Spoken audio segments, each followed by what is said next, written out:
Wanakandarasi katika kaunti ya Kisii hii leo wameonyesha ghadhabu yao na kuelekeza kidole chao cha lawama kwenda kwa mahakama kuu ya mji wa Kisii. Wanakandarasi hao chini ya mwavuli wa Kisii County Contractors Association wamesema kuwa walitorokea mahakama ili angalau wapate haki, lakini hawajapata. I want also to advise the governor of Kisii County government, Honorable Simbarati, let him pay the pending bills, because pending bills is a must.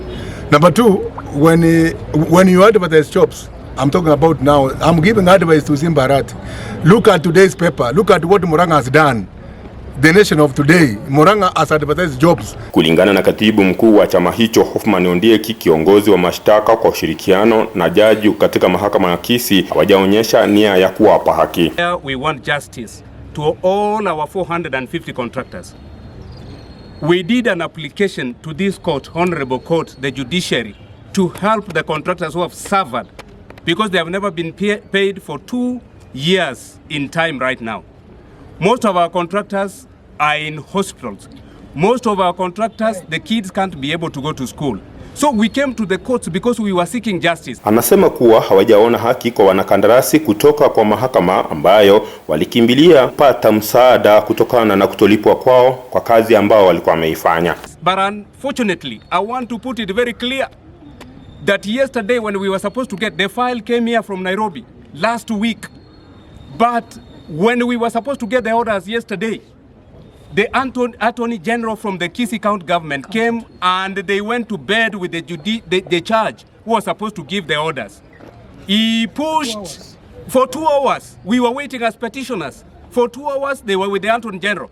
Later on, he gave the orders that the file will be listened to on 7th November. We have done the counter attorney. We have done the application today because this is a matter of urgency. We have done the application today. And again, the judge has given us that this file is going to be listened on 19th. We are saying in this country, where is justice? Where is justice to the people who are suffering outside there? Wametishia kutembea hadi mjini Nairobi kumuona mkuu wa sheria ili kuwasiliana naye kumueleza matatizo ambayo wameyashuhudia.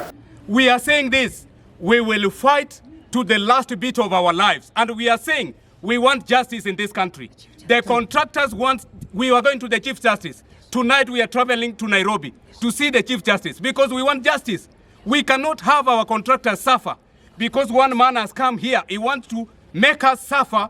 He wants to make the 450 contractors suffer over our dead body. If they want to arrest, let them arrest all of us. That is what I can say as a coordinator. We are not going to relent. We are going to put the fight on, and we are telling the judiciary, up your game.